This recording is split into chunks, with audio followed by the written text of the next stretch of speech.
우리 각 가정에서 흩어져서 예배하고 있지만 우리 옆에 있는 가족분들과 한번 이렇게 인사할까요? 메리 크리스마스, 사랑하고 축복합니다. 네, 날마다 하나님의 은혜와 축복이 넘치는 귀한 우리 모든 성도님들의 가정과 삶이 되실 수 있기를 바라겠습니다. 여러분, 제가 소개하는 사람을 한번 누구인지 맞춰보시기 바랍니다. 이 사람은 정치범으로 종신형 선고를 받았습니다. 면회와 편지는 6개월 만에 딱 한 번만 허락되었습니다. 투옥된 지 4년째 어머니가 돌아가셨고 그 이듬해 아들이 교통사고로 죽었습니다. 그럼에도 장례식에 참석조차 허용받지를 못했습니다. 정말 아무런 소망이 없는 인생이었던 것이죠.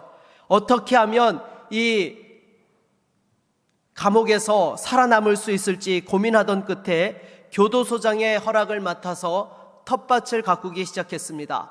싹이 터서 꽃이 피고 열매가 맺히는 것을 보면서 희망을 품게 되었고, 그로부터 14년이 흘러서 딸이 결혼을 하고 낳은 손주를 데리고 찾아왔습니다. 아버지, 이 아이의 이름을 지어주세요 라고 이렇게 이야기했을 때에 그 사람은 그 아이의 이름을 희망이라고 지으라고 그렇게 이름을 적어서 주었던 것입니다. 그리고 나서 이후에 13년이 더 흘러서 71세에 감옥에서 풀려나게 되었던 것이죠.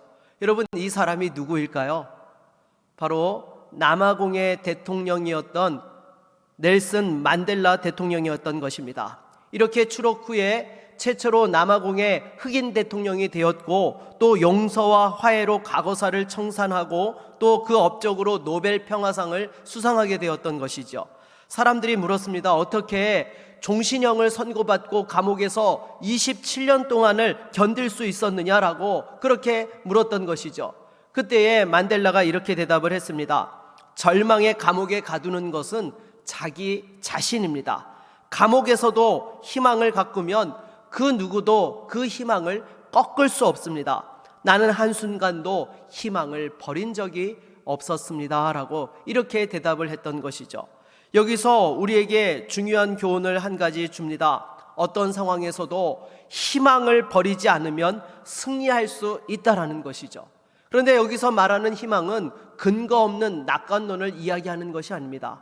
분명한 근거가 있는 가운데에 소망을 가지고 희망을 가지게 되어질 때에 어떤 어려움 속에서도 그 어려움을 헤쳐나갈 수 있게 되는 것이죠.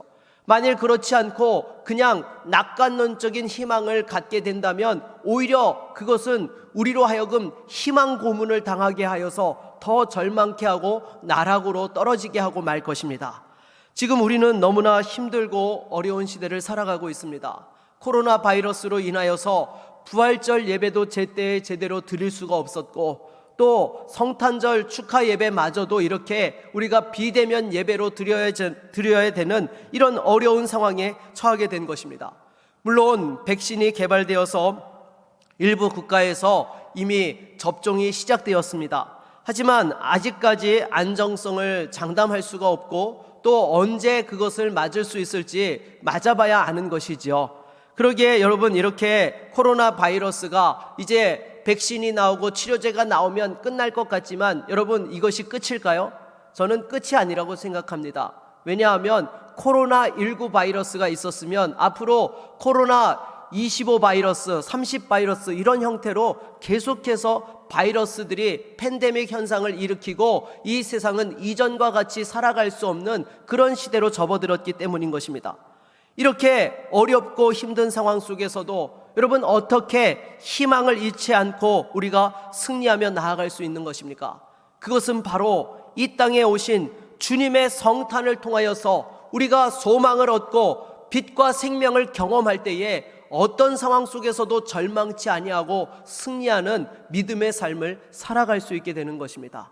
무엇보다도 다시 한번 우리 주님의 성탄을 통하여서 그 소망과 희망을 붙잡을 수 있는 저와 여러분 모두가 될 수 있기를 바라겠습니다. 그러면 오늘 1절 말씀을 같이 한번 읽어보도록 하겠습니다. 1절 말씀입니다. 태초에 말씀이 계시니라. 이 말씀이 하나님과 함께 계셨으니 이 말씀은 곧 하나님이시니라. 아멘. 여러분, 이 요한복음 1장 1절을 보노라면 우리가 딱 떠오르는 성경 구절이 있죠. 어디죠? 창세기 1장 1절입니다. 왜냐하면 창세기 1장 1절도 태초에 하나님이 천지를 창조하시니라 라고 이렇게 태초에라는 단어로 시작하고 있기 때문인 것이죠. 그런데 이 요한복음과 창세기의 이 1장 1절은 약간의 다른 점이 있습니다. 무엇입니까? 요한복음은 태초에 말씀이 있었고 이 말씀이 하나님이시고 천지를 창조했다라고 이렇게 이야기하고 있는 것이죠. 그리고 결정적으로 이 말씀은 곧 예수 그리스도시라고 증거를 하고 있는 것입니다. 그래서 이어지는 2절과 3절을 보면 예수님께서 태초부터 하나님과 함께 계셨을 뿐만 아니라 이 만물이 창조되는 일에 관여하셔서 만물의 근원이 되셨음을 또한 이렇게 증거하고 있는 것입니다. 그러면 사도 요한은 이렇게 요한복음을 시작하면서 태초에라는 말로 시작하면서 또한 전하고자 했던 메시지가 무엇일까요? 그것은 곧 예수님께서 하나님이시라는 사실을 전하기를 원하였던 것입니다. 그리고 이 예수님께서 이 땅에 오신 사건이 또한 무엇이라고 이야기하는 것입니까? 바로 제2의 창조, 새로운 또 하나의 창조의 역사가 되었다라는 것을 사람들에게 전하고 싶어서 창세기 1장 1절에 태초에라고 시작하였던 것처럼 요한복음 1장 1절에서 태초에 말씀이 계시니라 라고 이렇게 시작을 하였던 것이죠. 그래서 여러분, 우리 주님께서 이 땅에 오심으로 일어나게 된 놀라운 변화의 역사들이 무엇입니까?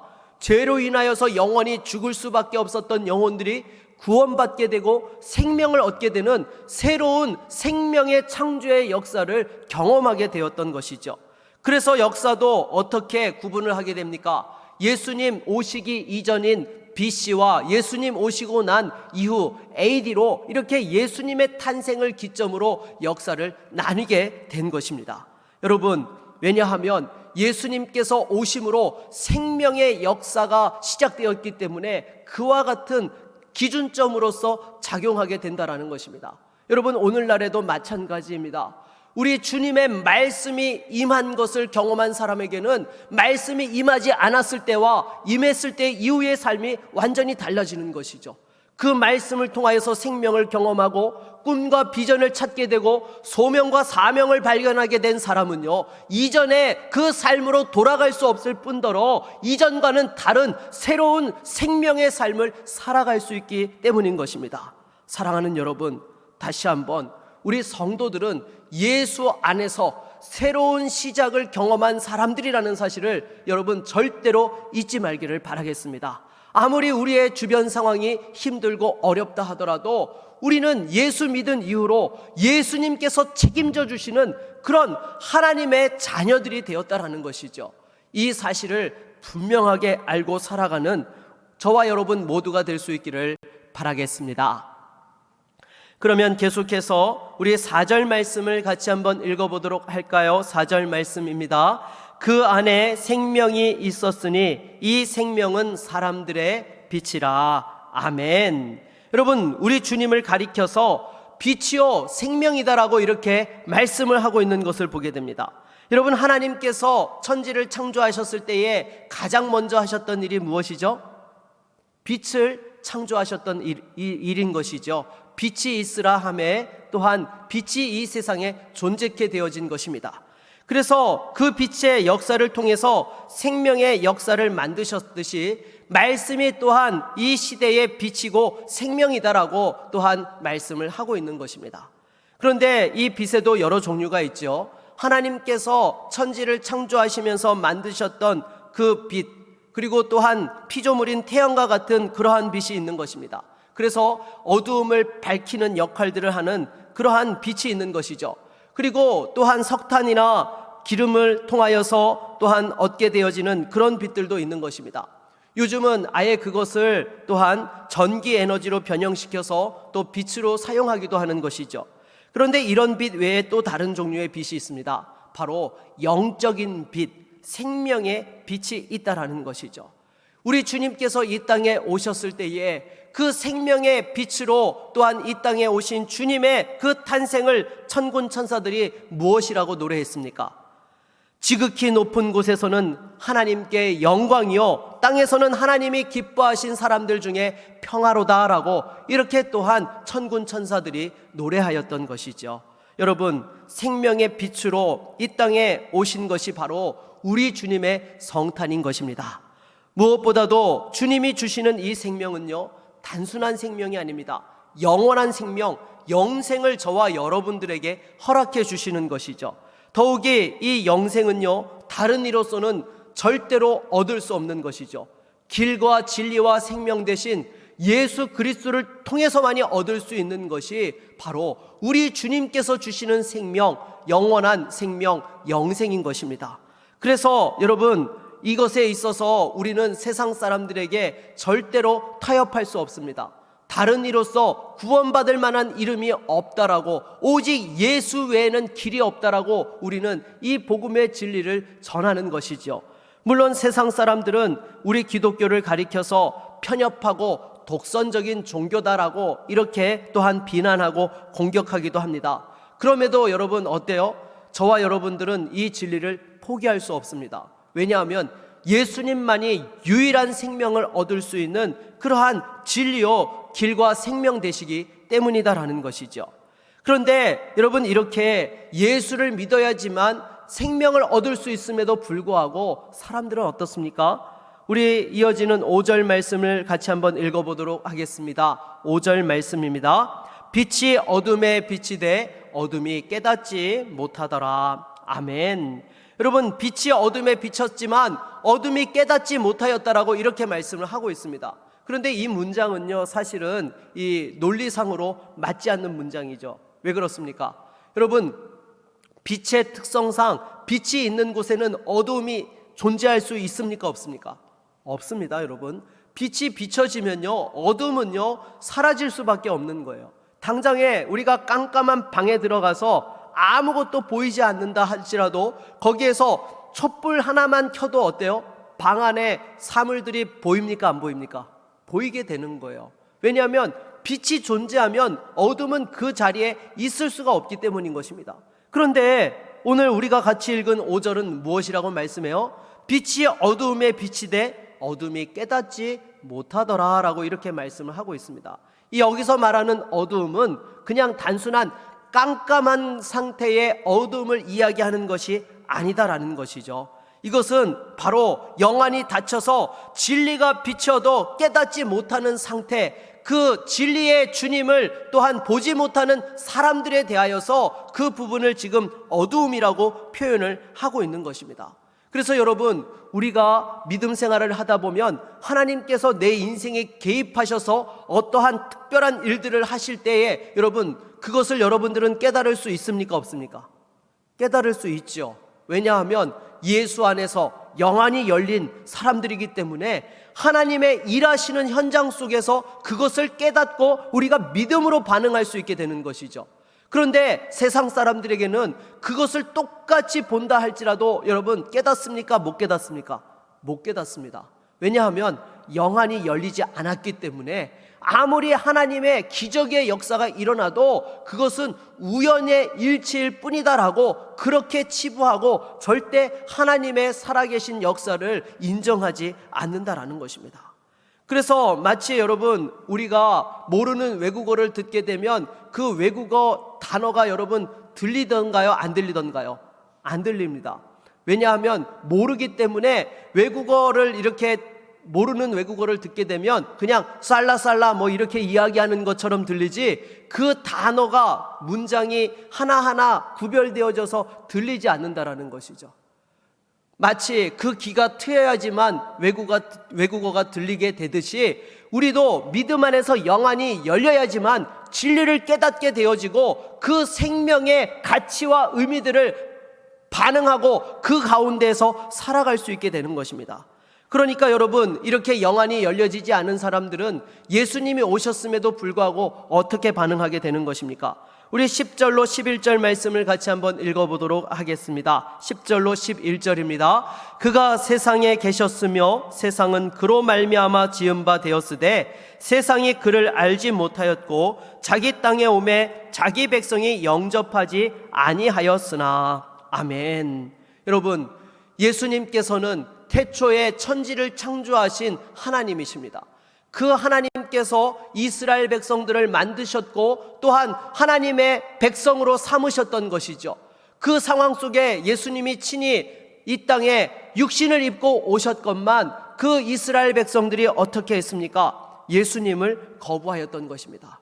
왜냐하면 어둠에 속하여서 예수님을 보지 못하였기 때문에 예수님이 하시는 그 구약의 예언의 성취의 역사에 대해서도 심지어 바알세불의 힘을 빌어서 그런 역사들을 일으킨다라고 대적하면서 주님을 거부하였던 것입니다.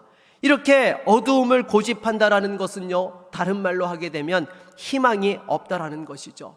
희망이 없으니까 빛이 비치어도 깨닫지 못하고 세상의 것만에 집착하여서 하나님을 대적하며 살아가는 그런 모습들이 나타난다라는 것입니다. 여러분, 오늘날 시대에도 만약 예수님께서 오셨다라고 한다면 어떨까요? 2000년 전과 다른 무엇인가가 있을까요? 저는 그렇지 않다고 생각합니다. 2000년이 지난 오늘날에도 그때와 여전히 동일하게 사람들은 어두움 가운데 있기 때문에 우리 주님의 그 오심을 깨닫지 못하고 거부하는, 십자가에 못 박는 일이 또 다른 형태로 일어났을 것이라고 저는 생각을 하고 있는 것입니다. 그렇다면 이 어두움을 물리치고 새로운 빛 대신 예수님을 의지하여 살아가려면 어떻게 해야 되는 것입니까? 바로 빛으로 오신 예수 그리스도를 바라보아야 되는 줄로 믿습니다. 그분을 믿을 때만이 구원의 길이 열려지게 되고 진리의 지식이 깨닫게 되어지며 소망이 견고하게 세워지게 되는 것이죠. 여러분, 생각해 보십시오. 우리가 예수 믿기 이전에는요, 이 성경을 보더라도 이해가 되었습니까? 성경 자체를 펴지를 않았습니다. 그렇죠? 하지만 예수 믿고 나서 예수님이 어떤 분이신지를 깨닫게 되어지니까 어때요? 성경 말씀 한 말씀 한 말씀이 나를 향해 주신 하나님의 음성이요, 또한 이 시대에 살아갈 수 있는 영의 양식으로 허락하셨다라는 것을 우리가 받아들이게 된 것입니다.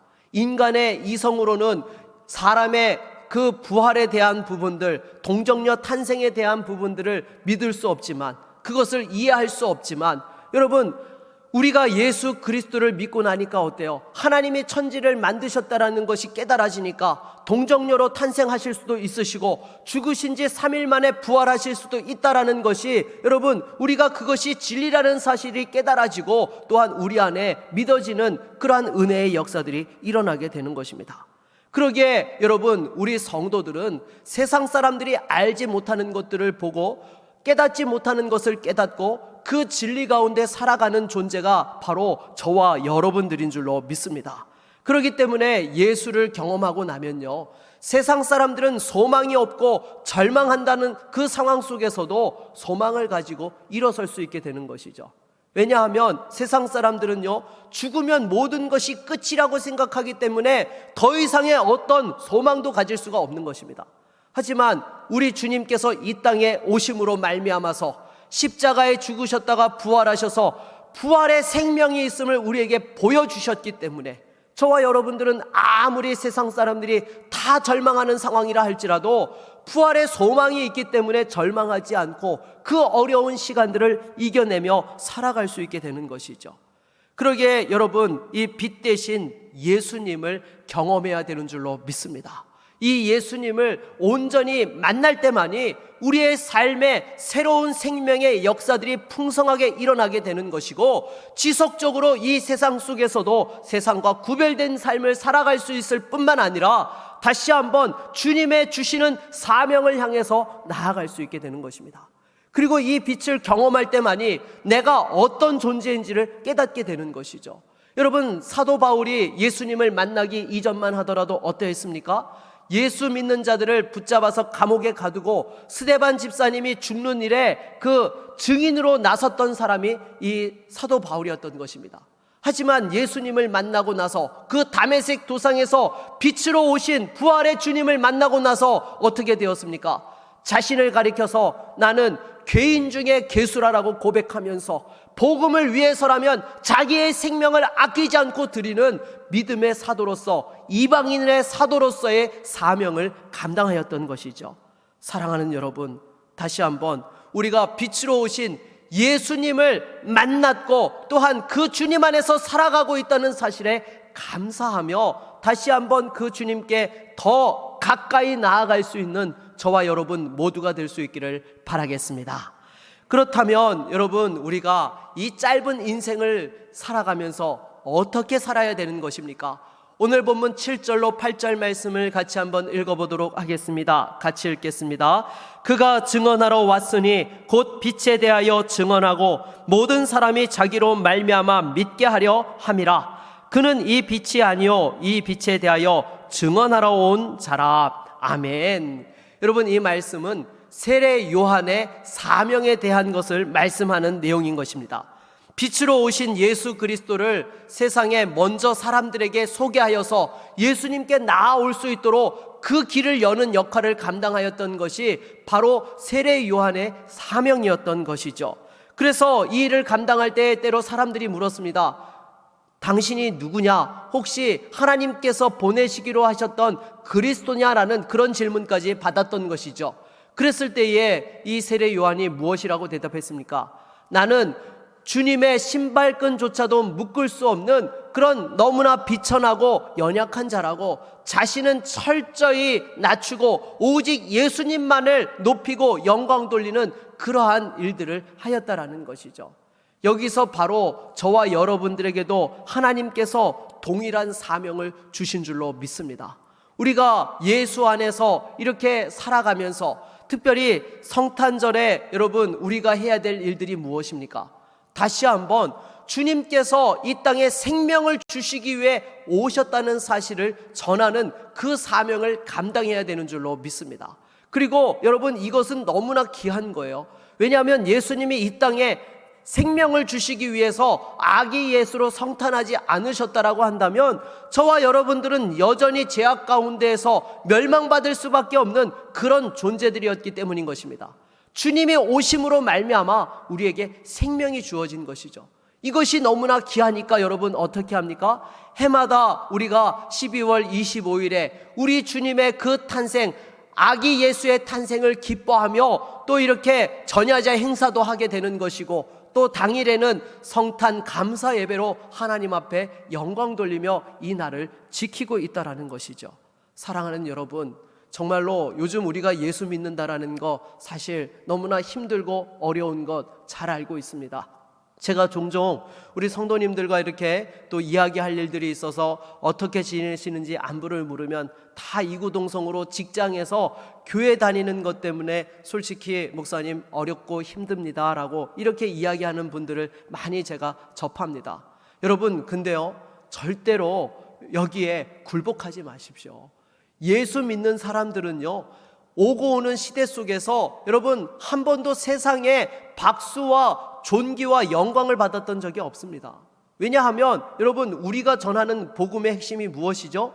인간이 죄인이라는 사실과 그 죄의 문제를 해결할 수 있는 것은 예수 그리스도 한 분밖에 없다는 사실을 우리가 전하는 것입니다. 그런데 이 죄인인 사실을 사람들에게 우리가 설명할 때에, 그 사실을 짚어서 이야기할 때에 그렇습니다, 저는 정말로 죄인입니다라고 스스로 그 앞에 그냥 다 무릎 꿇습니까? 절대 그렇지 않다는 거예요. 자기의 의로 무장하고 있기 때문에 여러분, 사람들은 절대로 주님께서 믿어지는 은혜를 허락지 아니하시면 그 복음 앞에서 무릎 꿇고 순복하며 나오지 않는다라는 거예요. 오고 오는 시대 속에 그래서 우리 그리스도인들은 많은 핍박을 받았고, 심지어 되도 않는 그러한 오해의 그 여러 가지 희생양으로 그렇게 몰려서 또 수많은 핍박을 당했던 일이 한두 번이 아닌 것입니다. 당장의 로마 시대에도 보십시오. 네로 황제 시대에 네로가 이렇게 미치광이 성향을 가지고 로마를 불태우면서 특별한 그 문학적인 영감을 얻겠다고 로마시에 불을 질러 놓고는 백성들이 다 아우성을 치니까 그 화재 사건의 원흉을 누구라고 돌렸습니까? 당시에 로마에 살고 있던 그리스도인들이 불을 질렀다라고, 그렇게 그 모든 책임을 다 뒤엎어가지고 희생양 삼아서 얼마나 많은 성도들이 또한 그 사자밥이 되고 십자가에 죽고 많은 그 핍박과 고난을 당했던 것입니까? 여러분, 이러한 일들은요 수도 없이 많이 있었던 것입니다. 특별히 또한 이 땅에 복음을 전하기 위하여서 찾아왔던 토마스 선교사님도 보십시오. 대동강변 한번 제대로 밟지 못하고 이 야소교를 전한다라고 그 자리에서 목배임을 당하여서 순교하고 말았던 것입니다. 일제강점기도 말할 것 없고요. 여러분, 공산치하에서도 우리 믿음의 선배들이 얼마나 많은 피를 흘렸습니까? 그러기에 여러분, 여전히 오늘날 이 시대에도 코로나에 대한 부분으로 교회를 또한 여러 가지 비난하고 또 이렇게 모든 책임들을 지우는 그런 일들이 끊이지를 않습니다. 그렇다고 여러분, 우리가 세상과 싸울 수 있습니까? 싸울 수 없습니다. 우리의 싸움은 혈과 육에 대한 싸움이 아니라 영과 이 세상의 공중권세 잡은 악한 마귀와의 싸움이라는 것입니다.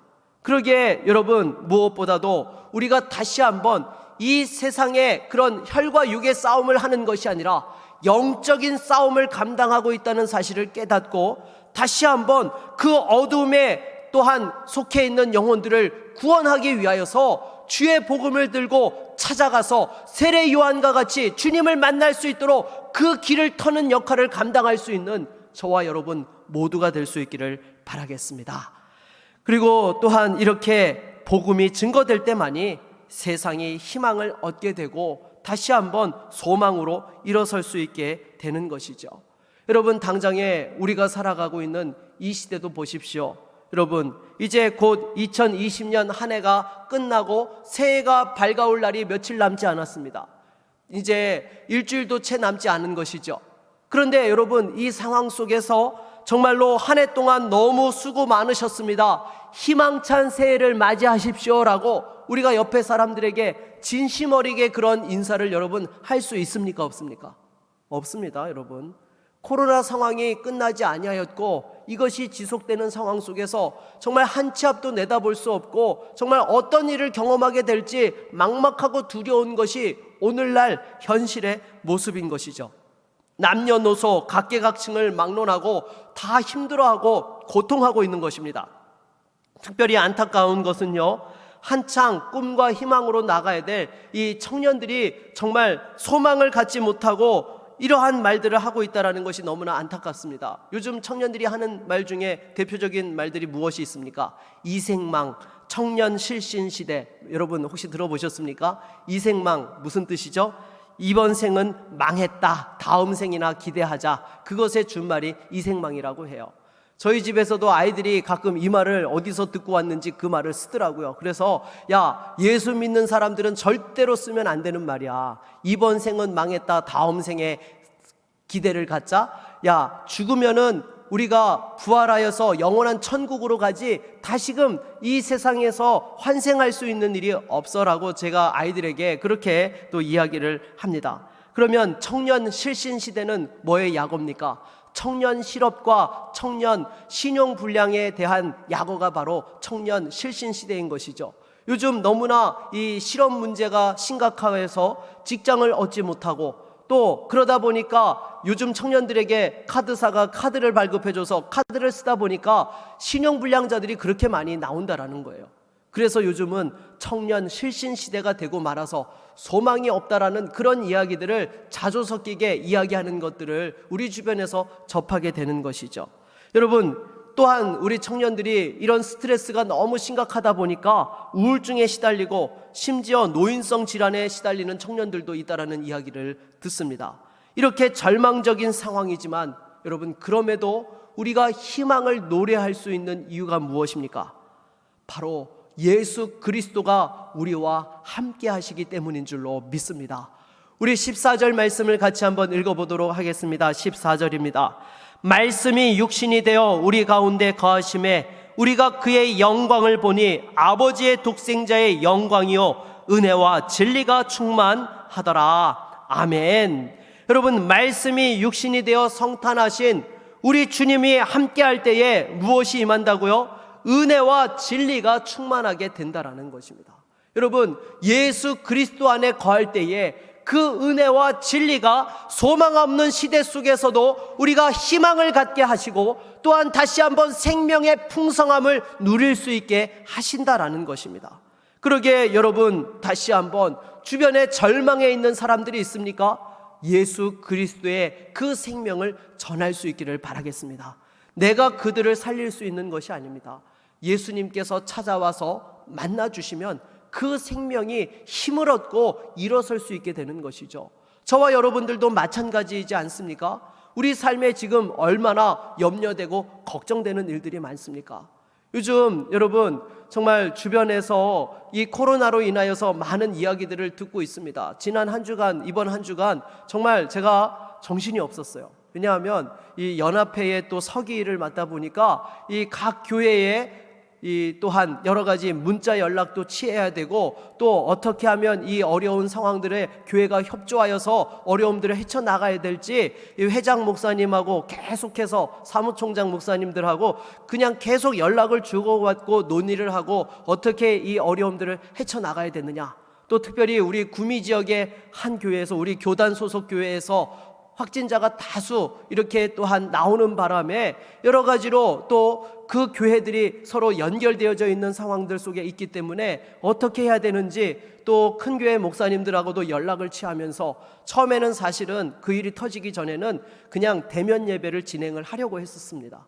왜냐하면 우리 구미 지역에 그 한 교회에 확진자가 발생하기 전까지는 그 확진자 나오는 숫자가 정부 수치로 보게 되면 어때요? 1단계 밖에 되지 않았던 것이거든요. 왜냐하면 일주일 동안 평균 30명 이하였던 거예요. 그런데 여러분, 그런 상황 속에서 2.5단계를 적용한다라고 하면 너무 가혹한 거잖아요. 그래서 최소한으로서 우리가 또 하되 여러 가지 방역에 대한 부분들의 만전을 기해서 이렇게 또한 이 대면 예배를 진행을 하려고 했는데, 우리 교단 소속 교회에서 터지고 또 연관되어진 여러 교회들의 또 확진자들이 꼬리를 무는 모습을 보면서 이 상황 속에서는 아무래도 비대면으로 가서 우리 성도들이 그래도 믿음을 지키고 또한 이 확산되는 일을 고리를 차단해야 되겠다라고 그러한 생각이 들어서 이렇게 비대면 예배로 정부 시책에 또 협조하여서 전환을 하게 된 것입니다. 그래서 여러분들 참으로 목사가 어떻게 또 더군다나 성탄 예배를 비대면으로 진행할 수 있느냐, 여러분 혹시 마음에 시험 들지 마시고요. 정말 중요한 것은 우리 마음의 중심인 것입니다. 정말로 주님의 오심에 대하여서 감사하고 기뻐하면서 그 생명의 풍성함 속에 우리가 거할 때에 여러분 그것이 또한 세상에 빛이 되고 예수 그리스도의 생명을 전하는 역할들을 할 수 있게 되는 것이죠. 여러분 부디 함께 1월 3일까지 우리가 대면 예배로 함께 모이기는 어렵지만 우리 성도님들 절대로 마음에 연약하여지지 말고 이럴 때일수록 더욱더 가정에서 스스로 하나님 앞에 나아갈 수 있기를 힘쓸 수 있기를 바라겠습니다. 여러분 우리가 이미 한번 훈련했잖아요. 2월 3월 달에 우리가 그 팬데믹을 겪으면서 가정에서 우리가 어떻게 믿음으로 홀로 서야 되는지 그 훈련들을 했는데요. 다시 한번 여러분 자녀들과 함께 기도하고 예배하고 스스로 하나님의 말씀을 붙잡고 나아가면서 이 어려움들을 잘 헤쳐나가면서 다시 한번 빛으로 오신 예수 그리스도의 생명을 전할 수 있는 저와 여러분들이 될 수 있기를 바라겠습니다. 그래서 여러분 무엇보다도요 우리가 이 주님의 성탄을 기뻐하면서 또 다시 한번 소망을 가지고 나아갈 수 있는 부분에는요 약속의 말씀이 있기 때문인 것이죠. 여러분 예레미야 애가 3장 22절 말씀 23절 말씀을 우리 한번 같이 읽어보도록 하겠습니다. 자막으로 같이 읽겠습니다. 여호와의 인자와 긍휼이 무궁하심으로 우리가 진멸되지 아니함이니이다. 이것들이 아침마다 새로우니 주의 성실하심이 크시도소이다. 아멘. 여러분, 예레미야 애가의 성경은 언제 쓰여진 것입니까? 예레미야 선지자가 유다가 멸망하고 나서, 이스라엘 백성들이 멸망하고 나서 애가를 지어서 불렀던 그 노래가 바로 예레미야 애가인 것이죠. 나라가 망하고 하나님의 백성들이 다 뿔뿔이 흩어져 있는 그 슬픔 속에 처해서 불렀던 노래가 예레미야 애가인 것입니다. 그런데 애가를 부르는 과정 속에서 이 애가가 기쁨의 노래로 바뀐 것이 지금 우리가 읽은 대목인 것이죠. 왜냐하면 그 어려움 속에서도 하나님께서 성실하시고 그 역사를 신실하게 이어가시는 것을 다시 한번 발견하고 주님 앞에서 이와 같이 희망의 노래를 부르고 있다는 것입니다. 여러분, 생각해 보십시오. 우리가 예수 믿고 난 이후에요, 여러분들이 하나님을 실망시킨 적이 많습니까? 하나님이 여러분을 실망시킨 적이 많으십니까? 네, 사실 말도 안 되는 얘기죠. 하나님께서는 여러분들을 실망시킨 적이 있으십니까? 한 번도 없으세요. 그 말씀하신 것은 다 신실하게 행하시고 지금도 우리와 함께하고 계세요. 문제는 저와 여러분인 것이죠. 날마다 주님 의지한다 하면서도 세상 더 바라보고, 세상에서 무엇인가 어려운 일 오면은 그거 바라보고 나 빠져 죽는다라고 거기에 너무나 놀라워서 또한 주님을 이렇게 놓아버리는 그런 일들이 얼마나 많습니까? 하지만 우리 주님께서는요, 절대로 저와 여러분을 놓지 아니하시고 끝까지 그 의로운 오른팔로 붙들고 계시는 줄로 믿습니다. 그래서 여러분, 이 하나님의 붙들어 주시는 은혜를 그 믿음의 눈으로 바라본 사람들은요, 절망의 상황 속에서도 소망을 노래할 수 있고 기쁨을 노래하게 되더라는 것입니다. 그래서 이사야 40장 31절에도 보면 무엇이라고 말씀하고 있습니까? 우리 한번 같이 읽어보겠습니다. 오직 여호와를 앙망하는 자는 새 힘을 얻으리니 독수리가 날개치며 올라감 같을 것이요 다른 박질하여도 곤비하지 아니하겠고 걸어가도 피곤하지 아니하리로다. 아멘. 사랑하는 여러분, 지금 여러분이 살아가고 있는 삶의 현장에 너무나 불안하고 염려와 걱정들이 많이 되십니까? 자녀들을 바라보면서 그 앞길이 정말 어떻게 열려야 될지 답답하고, 또한 스스로도 나는 할 수 없다라고 절망하고 낙심하며 또한 포기하고 있지는 않습니까? 아니요. 여러분, 세상은 포기할 수 있어도요, 저와 여러분은 포기할 수 없습니다. 왜냐하면 우리 주님이 포기치 아니하고 우리를 붙들고 계시기 때문인 줄로 믿습니다.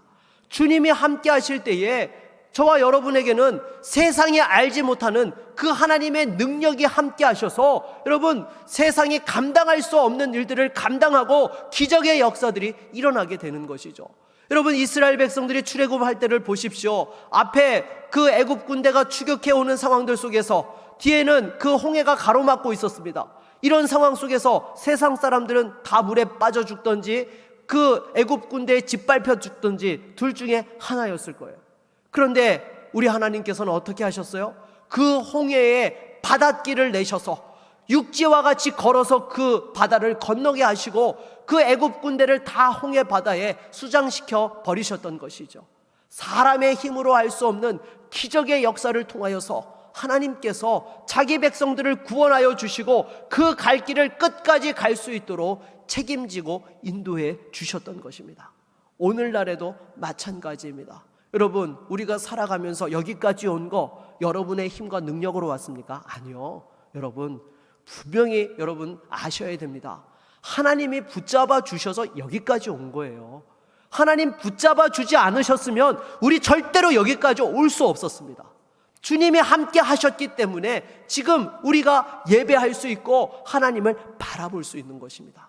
지금까지 함께 하셨던 하나님이 앞으로도 천국 가는 그날까지 저와 여러분을 붙들어 주셔서 반드시 주의 주신 그 꿈과 비전을 이루게 하여 주시고 하나님의 뜻을 이루게 하여 주실 줄로 믿습니다.